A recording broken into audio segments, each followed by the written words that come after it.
Alright guys, for today's video, we're going to revise a line of the Caro-Kann that is super fun to play, not so difficult to remember, and I promise that it's going to be really solid. Also for the lovers of geometry, there is going to be some fun variations where we can get a very solid pawn structure. So okay, let's start with this video. The game usually starts with d4, they can also play d4, and you still play c6. Okay, so I will revise this with the e4, but yeah, you still play c6, and if they play d4, that's great. Now you can play d5. So after that d4, we get d5, and a lot of people will take here the pawn. You can just take back, and you have a completely normal game of chess. You can develop your knights, your bishop, not here, maybe there, and everything is good. So, but some people will, instead of taking, they will develop this knight, okay, with the idea of, if you take back, now they can take this pawn in the center. The other variation, they might not even go for knight c3, they might even play knight d2, which is the same result. You still take this pawn in the center, so they want to take back immediately. Now, this is what you want to do. Challenge this knight immediately with knight f6. And it's like, it doesn't make much sense, but it's gonna be very solid. So once you take this pawn, once they take this knight, you're gonna take with the e pawn away from the center. There is other variation you can also play, but it's slightly dubious. You can take with the g pawn towards the center. But it's, yeah, again, it's slightly dubious. This is going to be much better. Just taking with the e pawn away from the center. And if they try to give a check, you just have so many ways to defend. You have this bishop here, the e7 bishop. So that's not really a problem. Now, one of the most common moves you're going to get is just a developing move, knight f3. Top engine move will be to go for c3. So now you can just develop your bishop here, bishop to d6. Now you might get something like bishop to d3. Okay, now you can castle, and they might go for some line like queen c2, and you just move this pawn because it's hanging, and the game continues. But not everybody's going to know the top engine move, which is c3, right? That is the grandmaster level to respond to this. Now, one of the best moves in the position, common moves, let's go back to knight f3. Now you want to play the same thing, bishop to d6. You develop your bishop to d6, very common move, not so difficult to remember, is it? Now let's say that they play c3, because it just makes sense. Okay, now we castle, they might develop their bishop d3, rook e8, we can give a check here. So you always want to put your rook on the e file. This is where it belongs. Now the next plan for you is going to be developing this knight and getting to f8, with also ideas of getting to g6. Okay, that is the end path for this knight. So bishop e3. Now we get bishop g4. Okay, this is going to be really annoying for white, because now they're gonna have to play a move like h3 just to kick out this bishop. So yeah, this is equal, but it's very annoying to play for white. Now castle, knight d7, and h3.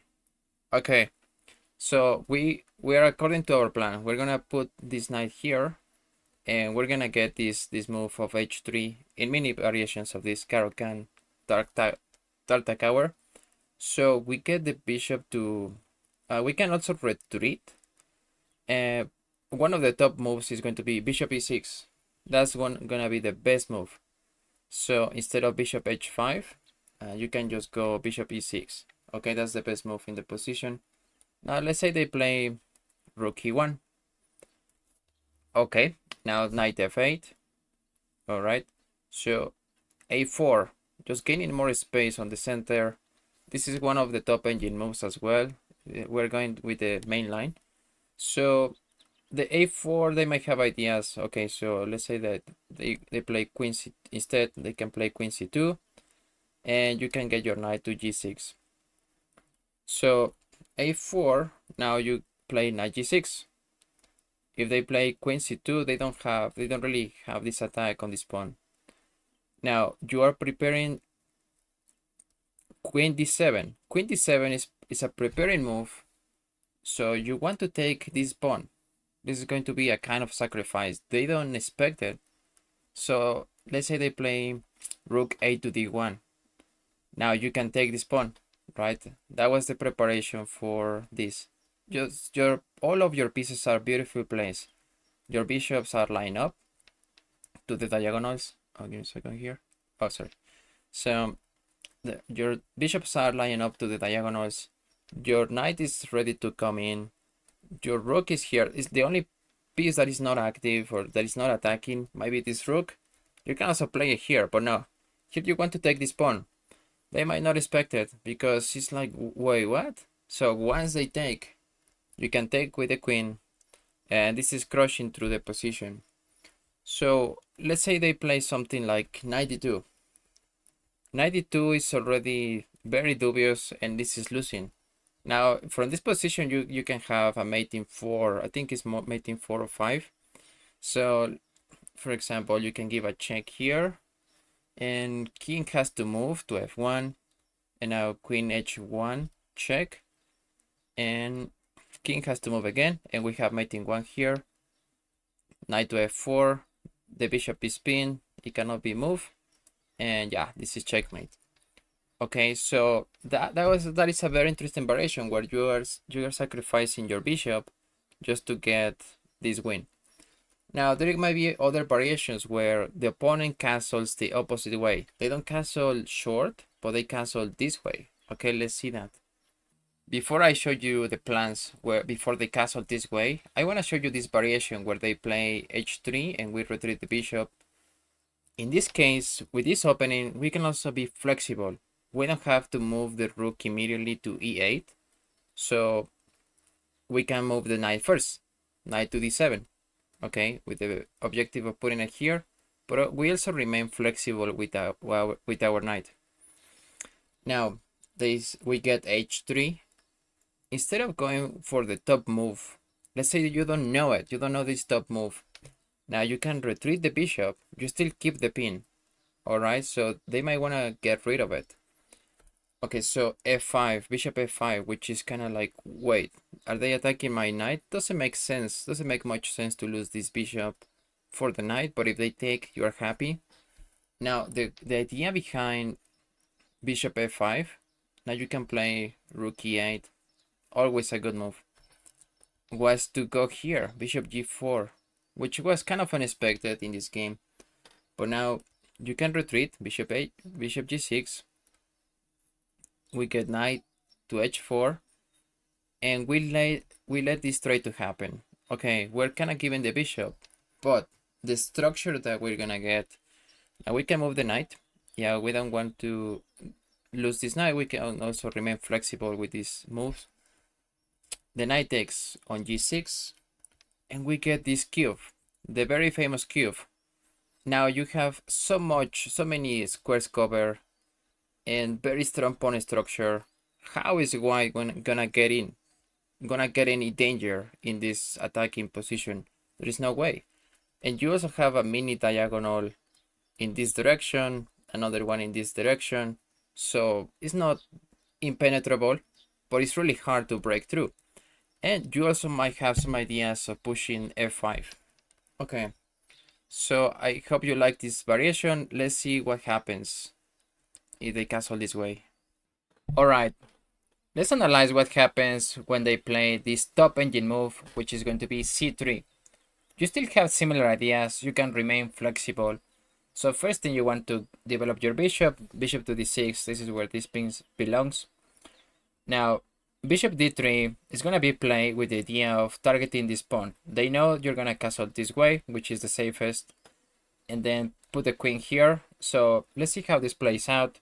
Castle, queen c2, targeting the pawn.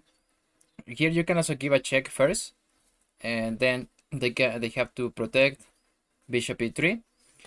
And now you want to move this pawn. This was considered, h6 had been considered perfectly fine, and it's still fine, but even a better move is going to be h5 with computer analysis. And the reasoning behind it is you want to prevent g4. So this cannot be played immediately because they will just be hanging the pawn, and even better will be taken with the bishop.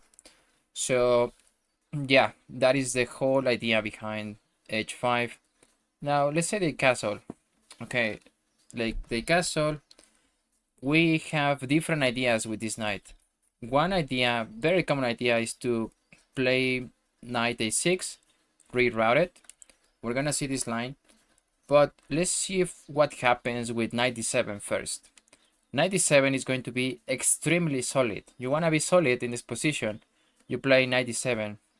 So after pawn h3, we can put the knight here on f8 and protect this pawn. At this pawn, this square. Down the line, they don't have this move anymore. They don't have this check. So you're being very solid here, and you easily have access to these squares. All right, let's say they push the pawn, which is one of the most pressing and forcing moves. g4. Okay, you don't do anything crazy. You develop your other bishop. Finish development. Bishop e6. This is also where this bishop belongs, to e6. Now knight f3. Finally developing the knight. Queen a5. You have ideas of going queen a5 and having some kind of symmetry, right? They're targeting this pawn on h7. We're targeting this pawn on a2. There is some similar geometry ideas. So now we can target this. So yeah, here you are completely developed, attacking on the queen side. And if they, so this is gonna be like a pawn storm. They're gonna try to push here on this side of the board. You also have b5 ideas. So let's go with the other line. Maybe we can keep analyzing this a little bit. So after you play queen a5, one of the best moves in the position is knight e2, hanging the pawn. So you can take the pawn, and they may want to protect or something. Here you're already better. Queen takes, king has to take, and you start pushing pawns. So let's go back a little bit and analyze what happens if we play this knight to a6. Let's check out the ideas when we don't go for this knight d7, but instead the top engine move is going to be knight a6. It's a common idea for this opening. The point is to put the knight here on d5.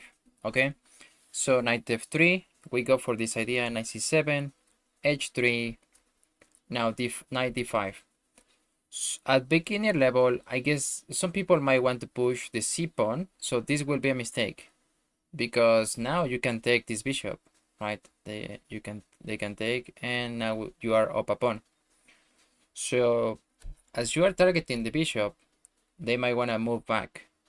Okay, bishop to d2, and these two bishops look scary, but don't be afraid because it's hard to punish this mistake. It's hard to punish this position, not this mistake.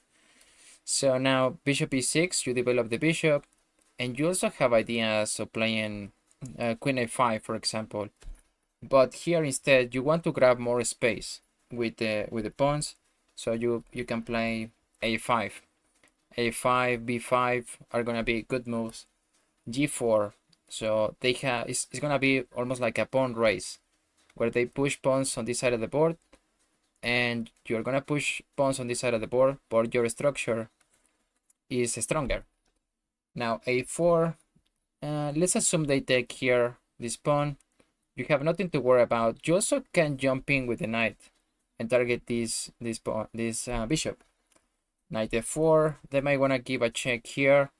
It's all good. You just go to the corner, king h8, knight h4, and the game continues. So here also, ideally, if you want to trade bishops, that will be perfectly fine because you wouldn't have to worry about this diagonal anymore. But yeah, here you have a game with a lot of imbalances. Okay, so this is going to be a slightly different idea. We know that this bishop belongs here to e6, but before we are putting the knight here, or we're putting the knight here. Now we're changing the move order slightly, but you don't have to memorize it. I think you can be flexible here, but I still want to show you. So bishop to e6. Let's say we get knight f3. They develop the knight. So now we can move the knight to d7. Okay, I think if you want to be even more flexible, you can hold out to this move, but here you also want to develop, so knight d7 is a sensible move. Rook, they got rook e1. Now queen a5. Queen a5, again, same idea, like we're targeting this pawn. Okay, so they will move the pawn a3, b5, right? We start this queen side attack. Yeah. Now bishop to h7. They might give a check here, nothing to be afraid of. King h8, f5, bishop f5. Here you have this decision. Do you trade? Yeah, you just want to trade. You don't want to have to worry about this.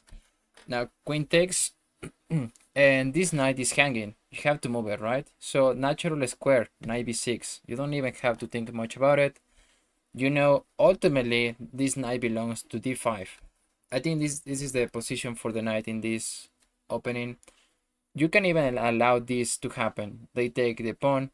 Okay, you just move the king, and they don't have the light square bishop anymore, so there is no way to make progress in this position. And actually black is doing better here. So king b1, and now we can take this pawn. We can sacrifice. Remember in the first line I showed you where we sacrifice the pawn here. We sacrifice the bishop taking this pawn. Now we're doing the same thing but on the other side of the board. So we're taking this pawn, and now you don't even have to rush this move. As I showed you before, this knight belongs here, and here we're threatening to take with check, fork these two pieces, and we have this move for later, nothing to worry about. I love this opening because I think it comes down to the flexibility of this knight. It can become a really good defender if you put it here, or you also have flexible options, and this is where the knight is going to travel. Alright, I hope you liked this video and this opening. I hope to see you in the next one, and take care. Join the channel for only $1. See ya.